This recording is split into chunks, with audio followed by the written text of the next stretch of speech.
मेरे मोहल्ले में रहने वाला चिंटू अपनी जिंदगी से बहुत ज्यादा परेशान था और उसकी परेशानी का कारण था उसका पड़ोसी पिंटू।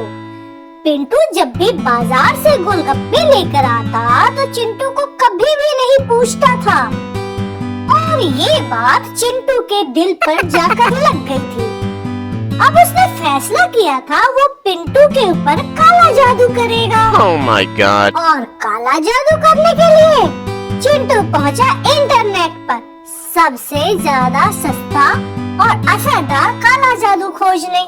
Oh no! उसे एक वेबसाइट मिली और उस वेबसाइट का नाम था लल्लू बाबा के घरेलू टोटके।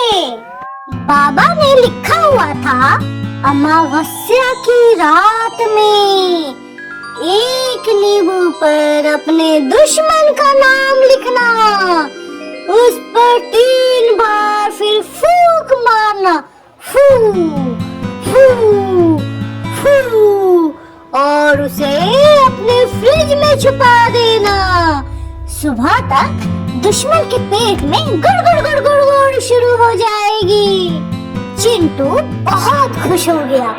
उसने कहा, बस इतना आसान। अमावस्या की रात आई।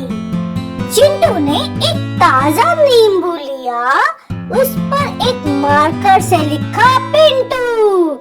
उसने जोर जोर से उस पर फूंक मारी 3 बार, फू फू फू।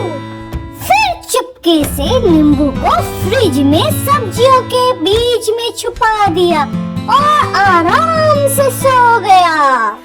अगली सुबह चिंटू बड़ी उम्मीद के साथ उठा और अपनी बालकनी में खड़ा होकर के पिंटू के घर की तरफ देखने लगा।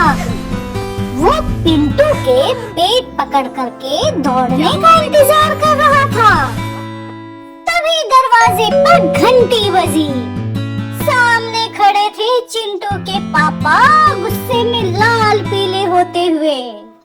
चिंटू, तुमने फ्रिज में जो नींबू रखा था उस पर पिंटू क्यों लिखा था? चिंटू घबरा गया और वो हकलाने लगा, पापा मैं वो क्या वो लगा रखा है? सुबह तुम्हारी मम्मी ने मुझे सलाद में वही नींबू काट कर दिया। अब क्या पापा? पापा ने पेट पकड़ते हुए कहा, अब मेरे पेट में गुड़ गुड़ गुड़ गुड़ हो रही है। तुम्हारा पिंटू नाम का सलाद आधा कट चुका है। चिंटू का काला जादू तो उसी के पापा पर उल्टा पड़ गया।